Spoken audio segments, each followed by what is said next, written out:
Ou não? Eu sempre fico pensando assim, se eu tivesse do outro lado e eu visse a Domitila. A Domitila, a gente aprendeu a amar a nossa rainha. Mas ela realmente fala e se porta com arrogância no ao vivo às vezes. Quem? Desculpa, A Domitila. Eu tava lendo aqui. A Domitila, Por sim. exemplo. Uhum. E ele é muito fácil a forma. E ele não falou nenhuma mentira sobre ela no carro, mas ele exagerou todas as coisas. Quando ele fala que ela mandava. Que ela falou, a Domitila falou pra chamá-la de Domitila Barros. Ele falou isso de uma forma sarcástica. Quando a fala dela foi super política. E eu não tive identidade, eu não sou conhecido pelo meu nome. Eu quero criar. Gente, no fim é um programa de TV. Ela tá construindo a marca dela. Claro. E ela pediu pra ser chamada de Domitila. E ele falou que ela queria ser chamada de Domitila Barros. Ela nunca falou isso. Ela só citou várias vezes que o nome dela era Domitila Barros e ela queria se construir assim, ser respeitada nesse lugar. Ele vai levar essa mensagem dizendo: ela falou, sou Domitila Barros, me chame de Domitila Barros. Então, quando você escuta sem entender o contexto que isso parte, parece que a Domitila é doida. Total. E ele, que não tem nenhum tipo de trato racial, muito pelo contrário, tem visões super distorcidas sobre isso, ao não enxergar que mandar uma mulher preta retinta como a Sarah pro paredão não é a mesma coisa que mandar qualquer pessoa pro paredão e achar que essa pessoa é neutra. Tipo, se você não enxerga as sensibilidades do Brasil, que é um país racista, e elimina e odeia pessoas pretas antes de qualquer coisa, tipo… Exatamente. E ela ainda falou com todas as letras isso pra ele. Exato. E aí ele vai lá e manda o quê? Ele vem jogar ela vem jogar militância. E ele fala isso. E chamar ela de Ela raivosa. fala. E isso que é complicado, porque a gente sabe que, no fundo, ele sabe. Pois Porque a gente é. conhece ele aqui fora. Mas será que sabe? Mas Eu você acho não que percebe, eu acho que na Ele não- hora você não percebe, né? É que eu eu não não sei sei. porque eu não Até sou porque nem os branca. outros, Mas por exemplo, eu fico pensando nisso. Os aliados dele deviam estar olhando aquela situação e pensando, putz, somos só pessoas brancas falando que pessoas negras são reativas e agressivas. Até que ponto a gente tá correto e até que ponto isso é um estereótipo racista óbvio. É tipo, Sim. se existe um beabá do racismo no Brasil, é que negros são agressivos e violentos. É. É a única coisa que talvez todo mundo saiba mais, que existe isso que a gente tenta amiga, quebrar. mas o medo de você reconhecer isso e resvalar no que realmente está acontecendo, que é você ser uma pessoa racista estrutural, antes de você ser o estrutural, você está se colocando como sendo uma pessoa racista. Então, o medo de você se colocar nesse lugar, Você nem pensa, se reconhecer, você não quer nem pensar, você quer só sublimar. Talvez eu esteja fazendo merda, talvez eu esteja, mas é melhor eu ficar quieto e me esconder aqui no meio de um grupo de pessoas que está fazendo merda, do que eu falar sobre, porque a gente não ensinou, o Brasil não é ensinado a falar, a ter letramento racial e a falar sobre isso sem ser uma pessoa preta. Você sendo uma pessoa branca, por exemplo, esse seria o lugar perfeito para pessoas brancas ensinarem outras pessoas brancas como é reconhecer o racismo estrutural e não vivê-lo. E eles Tanto estão é. escolhendo, de certa forma, ignorar o que está sendo dito e reforçar esses estereótipos. E é claramente uma escolha, uma vez que eles conseguiram entender a misoginia e o relacionamento tóxico, o relacionamento machista e Exatamente. abusivo, né? Eles conseguiram, principalmente a Larissa, que provavelmente passou por isso por ser uma mulher. E ela já disse que ela teve relacionamentos muito ruins. Então ela ficou muito mais atenta a esse tipo de coisa. O próprio Guimê, que deve ser apontado, ou deve ter que tomar muito cuidado com essa imagem. Enfim, a marido da Lesha, né? Ela deve dar uns murrão Exato. nele, entendeu? Até ele pensando, pô, cara, não pode agir assim. Então, no que cabe a eles, e a identidade deles enquanto mulheres ou homens que podem ser machistas, eles estão entendendo. Mas como pessoas brancas, eles não O que entenderam eu o acho racismo. que acontece também é que muitas pessoas brancas, quando entram no BBB, podem ter estudado, podem estar Fiuk, né, inteirados gente? no assunto e etc.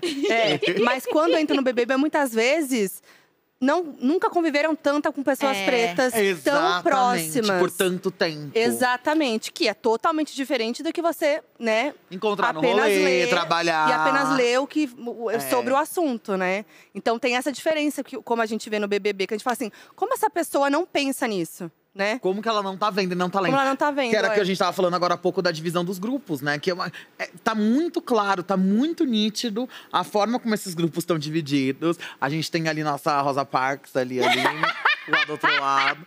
Só andando com os brancos, coitada. Aline. Mas ela Mas, tá notando, ela tá percebendo. Ela tá percebendo. Tá. Ela vai vir. Venha, minha irmã. Mas… Wakanda. Tipo, é porque é isso que a gente fala. Tudo fica muito claro e fica muito posto. Só que o medo de falar sobre é muito maior. Porque que nem pra você, igual você tava falando, essa questão machista, precisou vir uma voz de fora que nem falou diretamente o que já era. notava. E todo mundo já catou. Tá. Porque ela Não, e a viveu. Larissa já catava porque ela viveu. Só que agora, quando a gente vai falar ali dessa questão de racismo que tá rolando, você vê as pessoas pretas falando. Falando Não, entre elas elas. falaram. Mas, não, e a Sara falou pra ocultamente. Já ele, falou, né? exato, já falou. Elas falam entre elas, mas já falaram diretamente pra eles. E mesmo assim, o medo de você se reconhecer nesse lugar é tão maior que você prefere ignorar e fazer exatamente tudo aquilo que quando a gente tá aqui fora, a gente já estudou, já sabe. Você não pode fazer isso, você não pode desmerecer a fala de uma pessoa. Quem vai falar pra você o que é racismo ou não é uma pessoa preta. E, gente, não vai ser inclusive, você que tá sendo racista que vai falar se é racismo ou não. Eles falaram tanto sobre essa questão da misoginia e da violência, simbólica ou não contra a mulher, né? Física ou não. E a Sara, e aí parece, eles estão falando sobre racismo, mas eles estão falando de uma forma muito sutil. A Sara tem aqui as aspas dela, que é perfeita. Sim. Eu fico muito pensando aqui nas relações do game. Eu acho que entraram nessa parte do estrutural, do racismo estrutural. Eu tô mais engolindo do que tentando encarar que isso é realmente tão latente quanto é. Eu acho que é pela estrutura do jogo, né, da divisão dos grupos. Mas é uma coisa que tem me deixado muito incomodada, principalmente na visualização da agressividade quanto pessoas pretas. Então, ela não tá falando, mas todos eles notam que no momento em que ela foi minimamente reativa, no sentido de reagir, ela foi posta como agressiva. E teve até no… Desculpa, amiga. Pode falar. Teve até no momento que da discussão com o Fred, que ela fala sobre isso, sobre a história dela e tudo. E aí ele fala, aí ela vem meter essa de militância pra cima de mim. Ele não lembra exatamente a frase que ele fala, mas ele fala, basicamente, quer dizer isso. E o Gabriel Mosca fala… Ela só tá falando a história dela. Ela só tá… E mesmo assim, tipo, né? E a gente vê que eles… a Sara, quando eu falar isso, ela tá falando com o Gabriel, né?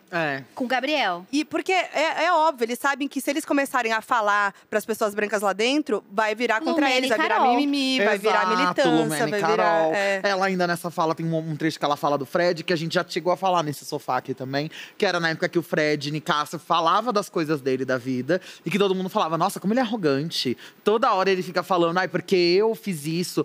Porque eu sou preto e sou negro e sou negro e sou gay e faço tal coisa, que não sei o quê. E a gente se para pra você observar, independente do tom que ele usa, da forma como ele tá falando, e ele tava só contando a história dele. Assim como várias outras pessoas lá dentro também só estavam contando a história. Alguém falou isso sobre o Christian, quando ele fala que quando ele branco, de topete, loiro, de olho azul, passa, todo mundo olha. Exato. Alguém falou que ele tava sendo arrogante? E isso sim é extremamente uma arrogante. história arrogante? Sim. É uma história arrogante e todo mundo ficou, não, E só ninguém uma falou história nada. comum que Virou ele tá meme, falando. né? Virou meme aqui fora, mas lá dentro…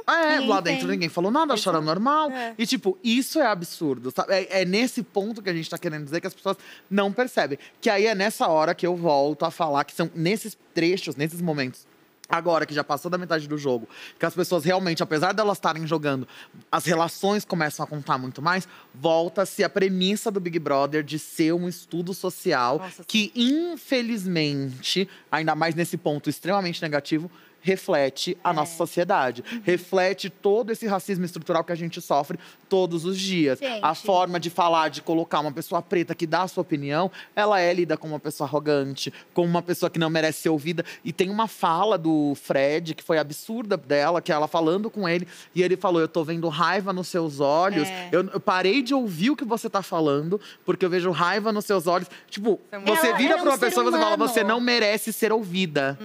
Tipo, é muito pesado e é uma coisa que muita gente fala. E vale não é só ele. Pra quem tá em casa, entendendo a conversa, entendendo a grandiosidade dela, mas eles não estão fazendo por mal, eles são inimigos, eles estão em grupos opostos.